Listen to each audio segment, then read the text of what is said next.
LBC Playback. The best of the week. Nick Ferrari. Weekday mornings from 7. Are you offended when you're called Poof? Ofcom says, in our view, I'm quoting now, in our view, it is not possible or appropriate at present to establish definitely the degree of offence use of the word poof can cause in all contexts, says Ofcom. Well, I know how we can find that out, simply by asking you. Particularly if you are gay, or particularly if you're gay or lesbian, or if you use the word anyway. Just to give it its context, some of you who watch the show may recall that a contestant twice used the word poof. That's great. I can just keep saying it if I want to. Not that I will, but I can say poof, and nobody can say anything. On Channel 4. The first comment went unchallenged on the Channel 4 show, the TV show. The second earned her only a mild reprimand in the programme's diary room. However, a considerable number of viewers complained, saying that the word poof is as offensive to homosexuals as, and this word is in context, nigger is to black people. Ofcom do not agree. They went on to say, it is clear that within the gay community itself, the word poof can be used in a playful, affectionate, or self-deprecating way. This is evidenced, continues Ofcom, for example, by the use of the word in the BBC One show Friday Night with Jonathan Ross and its resident band Four Poofs and a piano. They are great fun, aren't they? Those guys are great the way they sing those songs as people go on. That's me talking now, not Ofcom. In Ofcom's view, back to them, there is insufficient or no evidence to suggest Laura Wiliams, who was the Channel 4 Big Brother contestant, used the word complained of in a derogatory way. How offensive is the word poof, in all honesty? If you are gay, I would imagine you've been called a lot worse than poof. And is it, this could be actually very interesting, it's like a cusp. It's twice I've used this word in very short term. This is the tipping point at which gay people have redeemed the word poof now, because it's just not derogatory. It's like the word queer, which they've taken back and own now, and it just doesn't work, and it's not, fortunately, it's not ugly at all.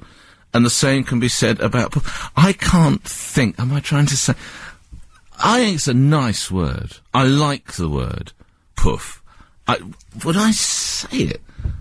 I'm trying to think whether... I can't think of the last time I've actually used it. Just in regular conversation. I don't think I've anyone called anyone. I want to put stupid ahead of it. I don't know why I want to say stupid poof. I don't know why I want to say that. But that's just how it should be. Oh, it says here, it gives the context of what happened. Some of you will have seen this, of course. I don't make a habit of watching Big Brother that much. Here we go. Laura Wiliams directed her remarks at a heterosexual housemate, Liam McGough, and called him a poof when he squirmed during a tickling game, and again when he walked out of the diary room wearing a vest, waistcoat, and a leather flat cap. Channel 4 said it underestimated the offence caused by Laura Wiliams. When she used the term again, she was called into the diary room and was told Big Brother would not tolerate homophobic language.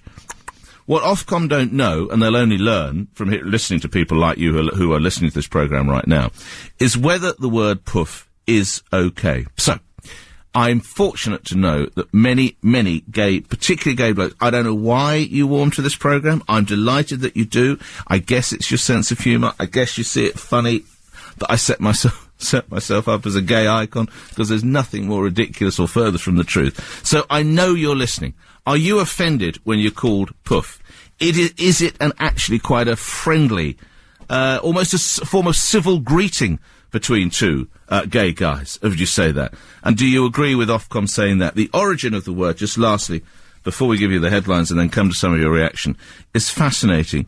The Oxford English Dictionary identifies an effeminate connotation in 1850, where it said these monsters in the shape of men commonly designated Marjories and Poofs.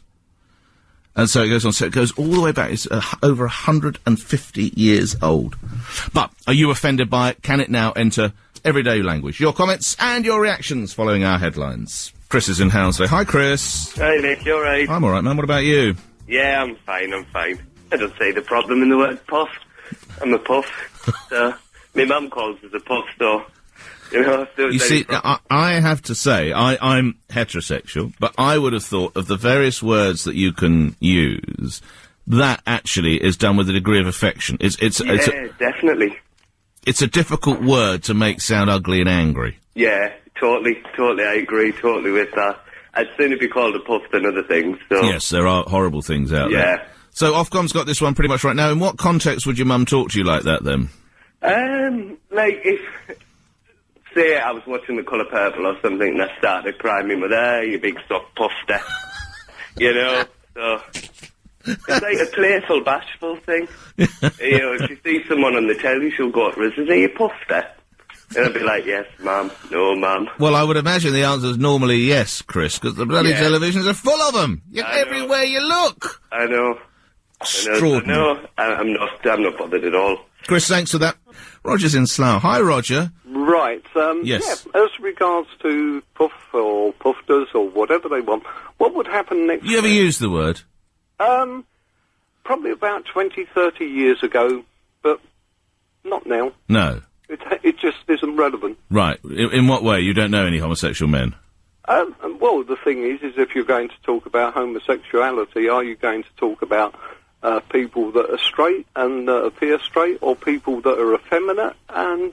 yeah. Now that's interesting, because it also... Now that's a good point, Roger, because it speaks to the way they portray their sexuality, doesn't it? That's correct. Yeah, well done. Yeah. You're a clever old puff. Thank you. LBC Playback. The best of the week. Nick Ferrari. Weekday mornings from 7.